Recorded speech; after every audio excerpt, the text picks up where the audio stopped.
Yuki, other than being Miss Provincial Mpumalanga first runner-up, Yes. I'm a mother.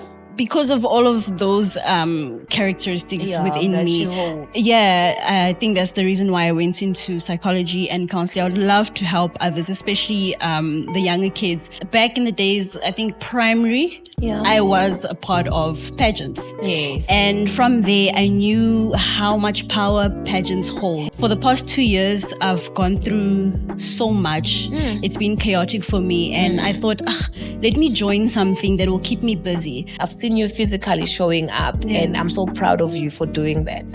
Not a lot of people are willing to show their face and say, I am part of this. Where do we consider a safe space? Our home was our safe space. It was. Now, where do we go from here? We are actually saying right now, there's no space for being silent. There's no space. There's Enough no space. is enough. So many of us came out now. We see you, because seeing a person, it's something that everybody wants to have. Yeah. So just know that there's people that see you and there's people that love you. Hello. Hi. How are you doing? I'm okay, and you? So welcome to Heal, Rise and Thrive with Dr. Nhlanhla. Thank you so much. How are you feeling, Yuki? I'm a bit nervous, but excited. It will be okay. Yeah. So let's get into it. Let's dive in. Who are you? Oh, in a way, ne? Yes. I despise that question. That question is the one that comes first every time. Because who is Uyoki? Who Miss Provincial Mpumalanga? Yeah. Tell us about yourself. Who are you? So, Yuki, other than being Miss Provincial Mpumalanga first runner-up, yes. I'm a mother. I can start with that. I'm a mother. You just made me feel so mushy. Of a 6-year-old boy, a very lovely boy. Boy, child, mom. Yeah. I'm working as well. I need to emphasize that because a lot of people... you are working. Yeah, but a lot of people, when they look at me, they'll be like, oh, you're still in school, like high school. I'm just like, how? Why? Like, like that. Yeah, because I look so young. You look so young. Yeah, and I also emphasize my tell age. Us that's the secrets. Yes, we need it. You can't gatekeep. I'll think about it. So who is Yogi? I was born in Mozambique. Yes. But I came this side when I was 1, 2-ish. Yeah. So I am South African. You are. Raised here. Yeah. But my blood is that side, Mozambique. I'm sorry. So I'm fluent in Portuguese. Yes. Yeah, English. I'm trying Swati because I get a lot of grief. You need to learn more. Swati is so beautiful. Yeah, it is. It truly is. I love the culture. Yes. I really love the culture. I get a lot of grief in public. Oh, you don't know how to speak. I'm like, shh. But can you hear it? Yeah, I can. You see? I can. But when I can't hear certain things, I do voice it. Like, say, okay, can you please, elaborate or translate it for me? Good. So yeah. Who are you? We're still there. You thought we were gonna run away from it. It's not happening. I'm easygoing. I'm a very kind-hearted person. I'm down to earth. Yes. I'm easygoing, easy-flowing, easy to talk to. Yeah. I'm very loving. I think that's one of the things that led me into the career path that I'm heading to. Yeah. I'm studying psychology and counseling. Yes. Clap that. I did this, and it's supposed to be like this, ne? Something. Yes. One of the two. It's this side. Yeah. My sisters taught me well. It's this side. Yeah. Clap This one. Yeah. So, because of all of those characteristics within me, I think that's the reason why I went into psychology and counseling. I would love to help others, especially the younger kids, the adolescents, and the smaller kids as well. I think that also comes from the background that I come from. Yes, I went through so much hardship that I would like to help those kids as well in their challenges and whatever they're facing that is hard for them. And I must say, you are doing a great job. I've interacted with you in so many spaces, and you know what? A lot of young people are not seeing the things that we do, and you happen to be one of the young people who's actually thriving for beautiful things and encouraging young people to to be supportive of community. Yeah. Because we were not, these days, people are not trained to be community-based or community-orientated, But I know you've got your own community, you show up in spaces. How we met is a story and a half on its own. Yes. So I'm so grateful for you tapping into that space. And it shows that you are a person who loves people, hence the psychology side. Yes. So I'm so grateful for you being here today. I wanted to ask, what can you say to a person who's at home, who wants to be in the culture of pageantry? Did I say it right? But yeah, pageantry. Yes. What advice would you give them, and what would you say are the challenges that you face each and every day in terms of how did you think of entering into Miss Provincial Mpumalanga and became the first runner-up, which I'm so grateful that you hold the title so well. So can you just tell us, how did it come about that you got into this space, and what are the things that a young person who's looking at us now and says, I want to get into this space also? What do they go through? What are the channels that you go through? And what are the things that you have to be focused on to get into this path? Okay. Starting off, the reason why I entered this journey of pageant. Back in the days, I think primary, I was a part of pageants. Yes. And from there, I knew how much power pageants hold, especially when it comes to working on yourself and the self-growth, self-discovery and all that. For the past 2 years, I've gone through so much. It's been chaotic for me. And I thought, let me join something that will keep me busy. Because I'm one person that is an overthinker, and I stay in my mind for too long. I'm sure you know how that feels. I know. So I knew that joining this pageant, it will keep me busy. Ground you some way. Yes, and I'll be able to work on myself. You'll be focused on one thing. Exactly. That's good. And thankful enough, getting into it, that's when I found my purpose. Yes. On exactly what I want to do and how I want to give back to the community, how I want to create an impact to individuals out there. To those that would like to enter into pageants, I would truly encourage them, because it's amazing. The work that you do, yes, it's challenging. It requires a lot of strength and a lot of how can I say, it takes a lot out of you. Yes. You must put an effort in order to get what it really needs to feed on you. Exactly. That's good. In the end, it is worth it. And you learn so much about yourself, your weaknesses and your strengths as well. I've learned so much.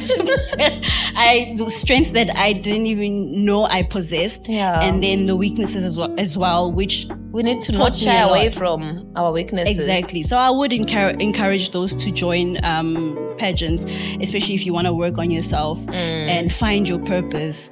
I was in a space where I was not sure of my purpose anymore. I knew, but then I was like, but is it really what I'm fit for in this world? And I rediscovered it, and I'm there. As I go back to how we met, I remember it was Lusanda's perpetrator's court date. Yes. Outside the court. I've seen you physically showing up for GBVF. Yes. Spaces, including the protest that I just mentioned. And also we met again when we were at Wimpy with the grip team. So how does this impact you? What do you have to say about your initiative in all the spaces that you are being in terms of GBVF? Where does it resonate with you? Where is your passion in that?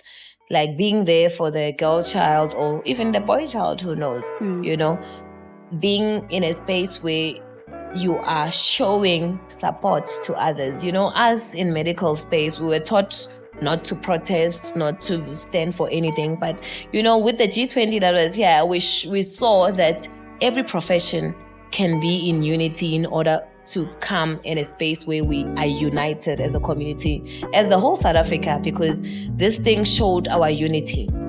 So what would you say to somebody who is told to be poised at all times and to always be in their feelings and always not, like, the professions and also the titles we hold, they set us back and not allow us to be in spaces where we support our community. So can you tell us just a bit about your initiative in GBVF and how you feel about it, the victims, also the perpetrators, anything that you can say about that will make us understand why are you part of these initiatives that are so close to our hearts and that are so deep to many households. What is it that you can tell us about that? I've seen you physically showing up and I'm so proud of you for doing that. Not a lot of people are willing to show their face and say, I am part of this. Not only did I want to take part in it, I am a survivor. I was sexually violated at a very young age when I was 9. And recently in my adult life. With that whole story, it really touched me. It actually, this whole campaign, or rather, if I can say, outreach. Yes, the initiative, like GBV in itself, GBVF in itself. Yes, it's how I started speaking, or when I started speaking about it was when the incident with Uinene. Came out. That was a strong one. Yeah, that's when I started speaking up a bit more. With Lusanda, it broke my heart. It was too close to home. It was too close to home. Too much, and the fact that it happened in her home where she's supposed to feel safe. The protective space where you think I can be okay. Yes, that's what touched me a lot. And I wanted to be there present and, just being present with everyone else and supporting the family as well. Because I can't imagine what the family is going through. It's too much. It's too much. I can tell you that because I know that, I've told you my story. My friend was gunned down. That's when I started this initiative of being an advocate for GBVF prevention and awareness. When we say it's close to home, it's really close to home. Somebody in your community. Ubaba Lusanda is somebody that's grown up, that grew with my parents. They were going to the same church. They started Agape, which is now Church on the Hill. There were people that are in high school. They used to go to the same choir with my mom. So, and I didn't know all these things. I only figured them out after I realized Baba Lusanda Uguti is somebody who was always showing up for court for my friend's case. So we were protesting every time outside. And then when my mom called me and said, Papa Given is going through this, I couldn't comprehend it. And I didn't, there's a lot of people when you do campaigns, you won't know who's who, ne? So she sent me images. I couldn't tell who's this person. And my mom was like, no, it's somebody who helped you with the sound each and every time outside. And they would get there at 7:30. We start the protest around 8:30 or 8. And I get there after being in the hospital for a long time. And then maybe at 10:30, I would show up and then check. I would send people to do this and this, give water to the protesters or something. But he was there all the time. Then I remembered. I'm like, I know this man. To think that somebody who was fighting for justice for another young lady to experience the same thing in his own space, home, you understand? Lusanda was stabbed to death in her own home by 2 teenagers as well, which I don't understand, but it's something that gives me, like, now I've got goosebumps. I'm like, no, what's this? So, and not only does it affect, doesn't only affect the family, but it affects everyone else, like you know. Because now, where do we consider a safe space? Our home was our safe space. It was. Where do we go from here? Especially with our young kids, what do we tell them? Where do we go? You're raising a boy child, baby. Yes. What is it that you think is gonna help? How can you groom a child to not be a perpetrator or not to be a victim as well? Because the boy child does suffer from this as well. So when you sleep at night and I'm a mother of a boy child, what is it that you can say about building a boy child's character? What are your dreams towards your child to not be a perpetrator or a victim? It's quite difficult to navigate through that, especially being a single parent. I have the role of a mother and a father. It's at this young age, even I'm still trying to navigate through it. But I believe if I can create that close relationship with my son, talk to him a lot, be more communicative with him, reassure him that whatever he can confide in with me, it's protected. It's like I'm his safe space. It's fine. He can be honest with me with whatever. I mean, yeah, I'm a mom. I'll be angry here and there, but in the end, he will be comfortable with talking to me because I allowed him that space. Yes. I think if we start there, or rather if I start there, it will help. It'll help a lot. Yeah. With the youth at large, what do you think are the challenges that these young boys are 18 years of age that took away our daughter, our angel, our everything, Ulusanda? What is it that you think is happening? Like, if you think about it, what's really the problem? I asked myself the same question. Yeah, I asked myself the same question. You mean with the boys? With the perpetrators. Yeah.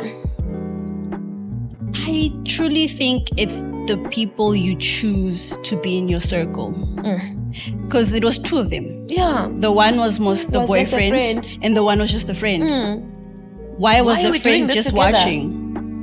Or whatever was happening, I don't know. Why did the friend even accept such behavior? Getting to somebody's house and I'm like cheering you on as my friend. Exactly. If you were really my friend, I would really want you to tell me, hey, show me. Let's not do this. Yeah, this is wrong. I would want you to correct me if you were really my friend. So I really think it comes down to the environment you're surrounded by or you're in, and the people that you choose to be in your circle. Yeah. That's very deep. This topic we can talk the whole day. I know me and you, we like it's close to home to us because we are both survivors. And I wanted to add actually that the whole initiative actually started this year when I hosted R&B and Chill for a Cause. Yes. I had Grip there. So it was in honor of GBV. So yeah, it started there, and then with the campaign, with the whole incident, it started went there. well. And I met you again for the second time because I met you at Lusanda's space. And I met you now with the initiative with Grip. That's a beautiful space. I love that. We need to continue doing such things to empower our youth. Of course, Yes. So Yuki, with your initiative in GBVF and also continuing prevention, awareness, and all the things that come with it in Mpumalanga, how would you say you want to commit yourself or you want to see your name be associated with Mbombela as a whole, with you getting into this GBV awareness campaign and always being there for everybody? How do we wrap it up? Which things that you think can be associated with you and also the awareness and prevention of GBVF? And also to the girl child that's at home, that's experiencing this and they cannot speak out. It takes a lot.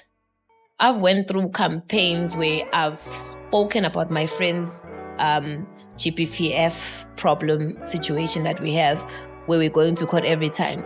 It took me, I don't know how long, for me to say, I'm also a victim. She was somebody who was always there for me and who knew all my scars, who wore every pain that I went through, on that space when I was still under GBV, and I was experiencing this with my husband, estranged husband, to think that she also fell to the GBVF in the hands of her estranged husband as well. We didn't think of it, So how do you want your name to be associated with campaigning through this, trying to stop it, trying to say it's enough? We need to not allow our boy children to go through this and to do things that make them perpetrators.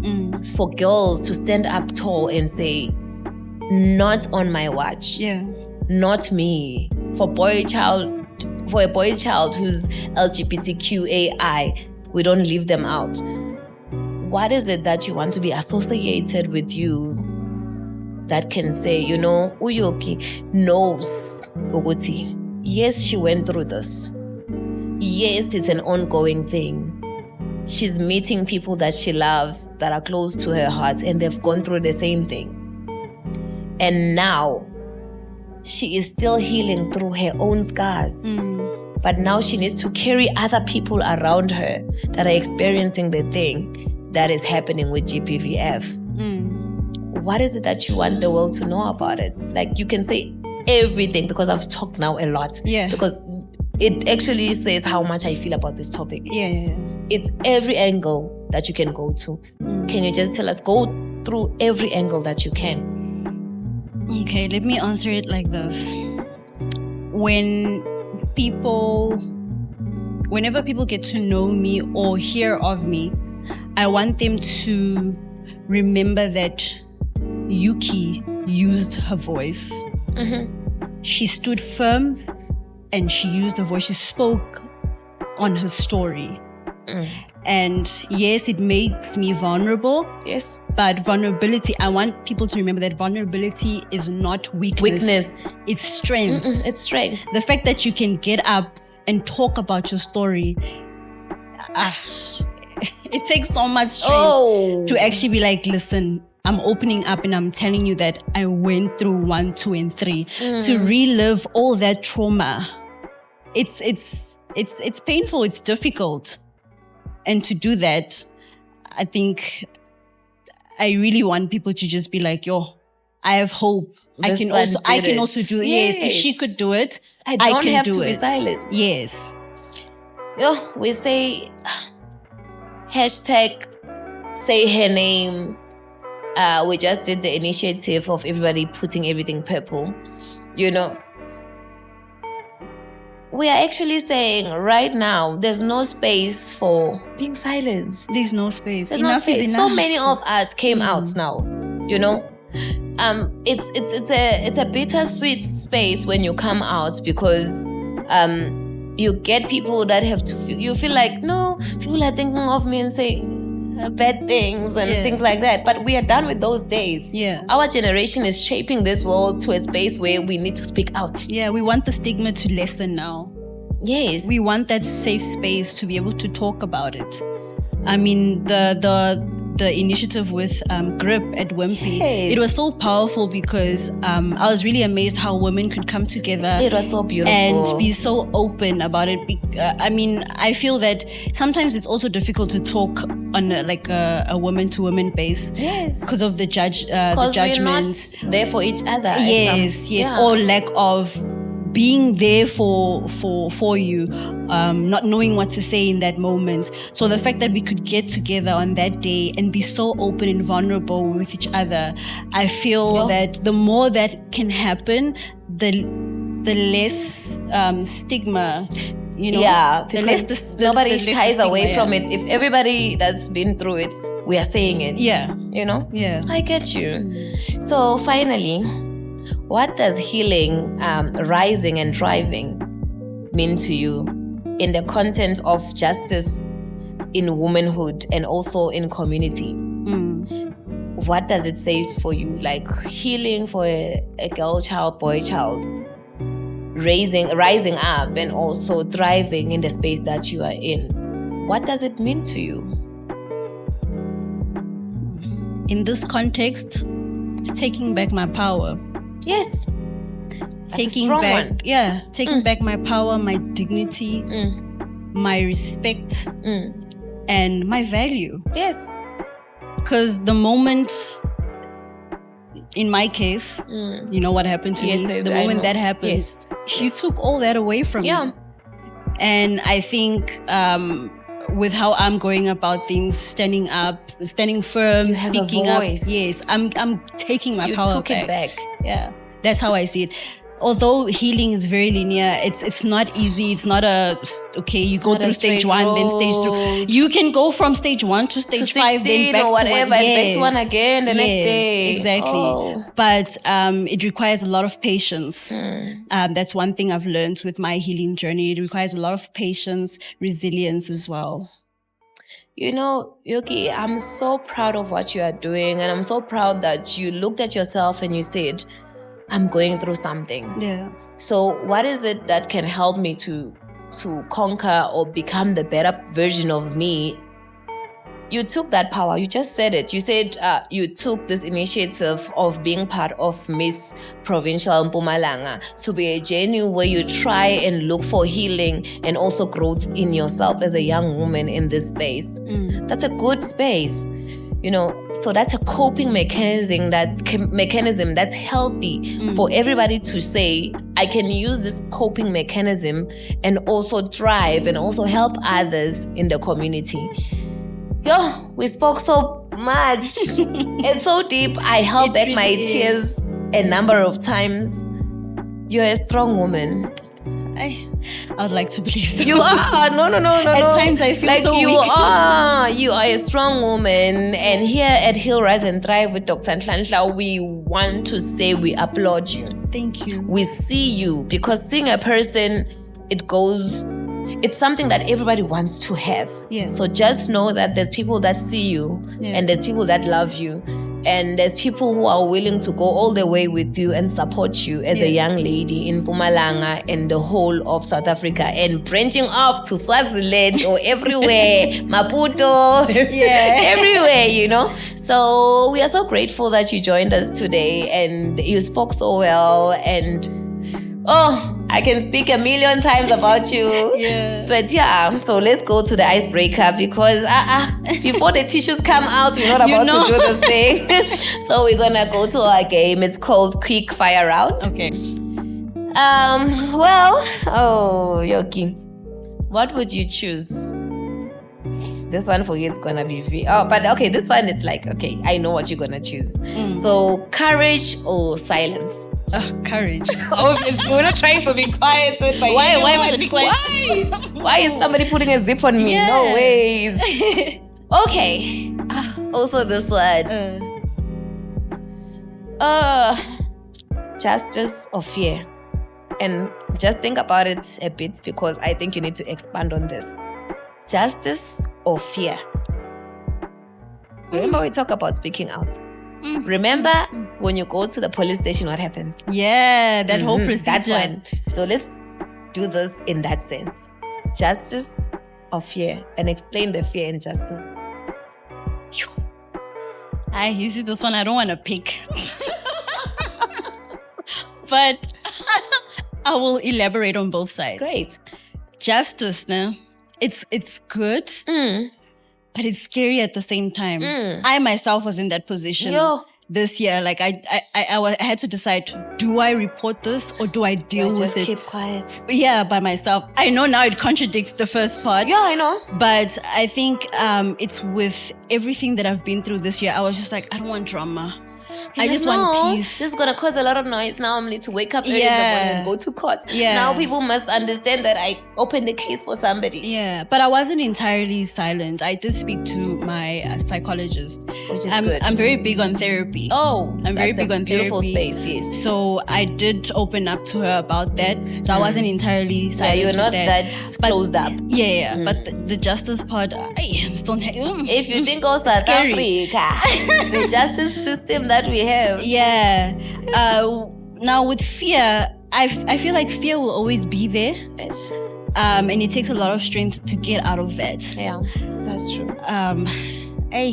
This one was a bit challenging. I fear. You know, if I can go into it, you know, if a person has just gotten beaten up by their boyfriend, you know, or somebody that they think it's protection space, you know, and then they go, for you to just go to the police station or to leave that house that you are in, it's fearful. It is. Extremely. And for you to walk those steps and go to the police station and ask for assistance, and that's a lot of courage to even walk up to those doors. Yeah. Never mind you getting an officer to not speak to you in a space that's public.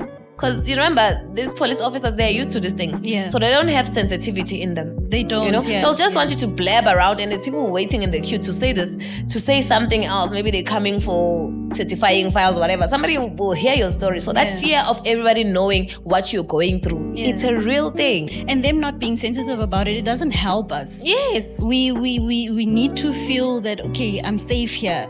You know, you need to be very sensitive with such topics. It's a very sensitive topic. Oh, too much. Yeah. Like, so after going through that space and now you're doing the statement, a person is gonna try and structure your talk to their advantage or to what they feel is comfortable to be written down.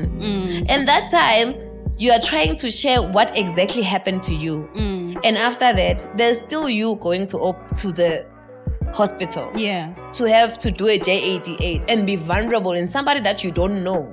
Yeah. You understand? Yes, I know they are practitioners and they keep to it, to their oath taking and everything, but not every practitioner is the same. Do you understand? Exactly. Not every practitioner is sensitized in that space. Yeah. Like I can say for us here in Mpumalanga, you go to a public hospital and then they need to take the statement there. This is a person who's doing a 24-hour call, who is frustrated by patients coming in, stepped wounds, everything, and then they have to be grabbed from that space and for them to cater to you, to attend to your case and take specimen, ask you questions and all that, to take in for it to be taken in court. How safe is that? Because this person is tired. They don't even want to cater they don't want to be called in to say, I'm doing a grip case. It's gonna take me 2 hours. There's patients coming in with bullets, shots, and whatever. Yeah. I want to be that side. Yeah. You know? So it's not fair. So that's what the fear is. There's a fear of speaking out, fear of going to the police station, fear of being examined in the hospital space, fear of going to court, fear of the community's response, fear of yourself towards you. Yeah. That's a lot. It is a lot. It's a lot, my baby. So I'm so grateful that you are taking this stand. It takes a whole woman and a half or a million women for one woman to come out and say, I'm going through this and I feel like I want the next generation not to go through this. Yeah. Raising a boy child, I am so happy that this boy child is going to be under your wing, under your shelter, under your hands. Yeah. You're doing a great job. So I'm going to go away from this thing of GBV because I will go on. Okay, so, what I just said goes to this. Community or comfort? Elaborate. So community is you being a person who shows up for your community, who goes to events that are community based, who goes through book reap and like things that like giving your community yourself. Yeah. You understand? It takes a lot from you. Yeah. Or just being in your own space, in your dining room and Netflix and chill and you watch YouTube, you watch Nhlanhla, you watch whatever and you just do your life. You go from work, you work night shift. When you arrive at home, you sleep for those few hours. When you wake up, do you want to go to a community-based outreach thing or do you want to be home safe in a space where you're just relaxing? Yeah. So what do you choose? Well, I enjoy both. But That's true. Community. Yeah, so you must find balance for the two of those spaces. Yeah. I get you. Okay. This one, I don't think I can answer it myself. One word for a woman of strength. We're closing with this one, so you need to give us the juices. One word. You can I feel like you can. This is not fair. One word for woman's strength. Nhlanhla. One word for woman's strength. Yeah. Why? This one is challenging, yo. It must get you. Patience. Oh. Patience. Oh. Let's talk about the positives and the negatives of that word. Yes. And we're closing with that. This year, I've learned a lot about patience. Yes. Patience, because I'm one that, when I go through something, I rush to be okay. I rush to be okay. I want it to be okay now. I want to be good now. I want to be happy now. I want to show up. Yes. But I had to learn that there are stages to this. There's the healing process, the journey that you have the lessons that you have to learn within that healing journey. Same time. Yes. So we need to be patient. Does it make sense? Oh, it does a lot. Family, thank you so much for joining us today. Yuki, you've helped us heal. And I'm sure everybody who's watching is like, oh, who's this girl? But yeah, we're so grateful for you and we thank you. Please keep on rising, my angel. And keep on driving and know we are beside you. We are beside you and we know what you're fighting for. One day is one day. One day is one day. And raise that boy very well. I will, to the best of my ability. And I really hope that, first of all, thank you for inviting me here. And I really hope that I could plant a seed. You did. Out there. You planted even if it's one person. Seeds. It was seeds, my darling. Yeah, and create some hope in their lives. Thank you so much, family.